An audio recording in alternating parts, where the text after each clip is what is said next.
लोकसभा के चुनावी संग्राम से देश का सियासी पारा हाई है, खासकर यूपी में, जहां की एक दो नहीं तमाम ऐसी हाई प्रोफाइल सीटें हैं जिस पर न केवल यूपी की बल्कि देश की सियासी नजरें टिकी रहती है। ऐसी ही एक सीट है जौनपुर की, जहां 2019 में मोदी लहर के बावजूद बीजेपी को हार का सामना करना पड़ा था और इस बार तो जेल से बाहर निकले बाहुबली धनंजय सिंह की सियासी एंट्री से जौनपुर की जंग में खलबली मच गई है। बता दें कि जौनपुर लोकसभा सीट पर एक ओर जहां बीजेपी ने मुंबई की राजनीति करने वाले कृपा शंकर सिंह को टिकट दिया, तो दूसरी ओर सपा के बाबू सिंह कुशवाहा चुनावी मैदान में है। वहीं धनंजय सिंह की पत्नी श्रीकला रेड्डी को टिकट देकर बसपा ने जौनपुर का मुकाबला त्रिकोणीय बना दिया है, यानी मायावती के दाव ने जौनपुर का मुकाबला दिलचस्प कर दिया है। गौरतलब है कि पिछले 2 दशक से जौनपुर की राजनीति धनंजय सिंह के इर्द गिर्द घूम रही है। लोजपा से जेडीयू होते हुए बसपा से सांसद बनना और फिर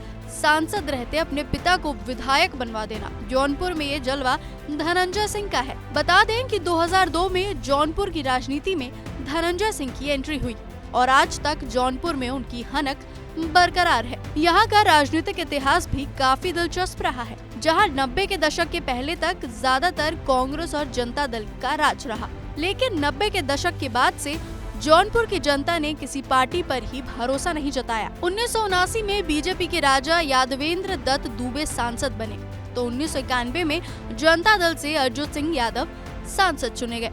हालांकि 1996 में बीजेपी के राजकेशर सिंह ने दोबारा कमल खिलाया, लेकिन 1998 में सपा के पारसनाथ यादव ने जीत हासिल की और 2004 में दोबारा सियासी साइकिल पर सवार होकर संसद पहुंचे।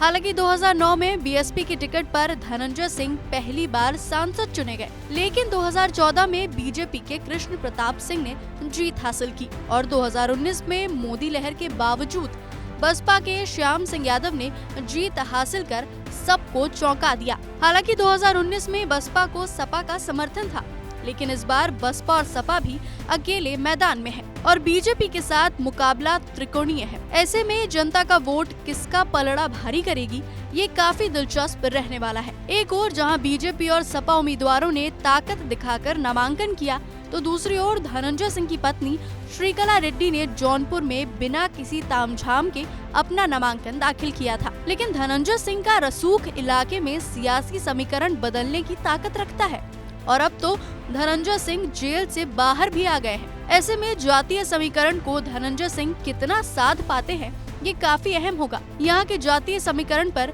नजर डालें तो करीब 19 लाख मतदाताओं वाली जौनपुर लोकसभा सीट पर सबसे ज्यादा ब्राह्मण मतदाता करीब 2.5 लाख के हैं। हालांकि करीब उतने ही मतदाता यादव और दलित समाज के हैं, यानी 2.5 लाख, और उसके बाद राजपूत और मुस्लिम वोटर्स की संख्या 2 लाख है। यानी धनंजय की पत्नी के मैदान में आने से उनके और बीजेपी प्रत्याशी कृपा शंकर सिंह के बीच राजपूत वोट का बंटवारा तय है। यह स्थिति दोनों प्रत्याशियों के लिए नुकसानदायक है, खास तौर से तब जब यहाँ हुए 17 चुनाव में से 11 बार राजपूत प्रत्याशी ने जीत हासिल की हो। ऐसे में इस बात की भी चर्चा जोरों पर है कि बसपा और बीजेपी के इन 2 मजबूत राजपूत प्रत्याशियों की लड़ाई से सपा प्रत्याशी बाबू सिंह कुशवाहा को फायदा होने वाला है, क्योंकि कुशवाहा मौर्य और अन्य पिछड़ों की एक बड़ी संख्या है जो किसी भी चुनावी परिणाम को बदलने की क्षमता रखती है। बहरहाल जौनपुर की जंग में किसका पलड़ा भारी है और धनंजय सिंह की पत्नी के आने से किसका गेम बिगड़ने वाला है, ये तो 4 जून को नतीजों के दिन ही पता चलेगा। आपको क्या लगता है, जौनपुर में किसकी होगी जय जयकार, ये हमें कमेंट में जरूर बताएं और लोकसभा चुनाव से जुड़ी तमाम खबरों के लिए देखते रहिए एबीपी लाइव।